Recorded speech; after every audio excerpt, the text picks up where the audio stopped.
Hey there! In this video, I will show you exactly how to see who shared your profile on Instagram. First of all, open the Instagram application on your phone. After that, you need to go into your account. Then tap on your profile icon from the bottom right corner. Now tap on Menu from the top right corner. It will take you to Settings. After that, scroll down in Settings and choose the account type and tools from here. Now, tap on the Switch to Professional Account option. Then click on Continue and choose what describes you best.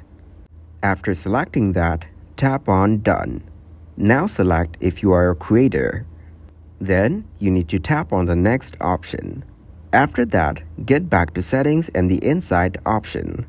Now, from Content you shared, tap to see all. Then from here, you didn't post any photos or videos during this time.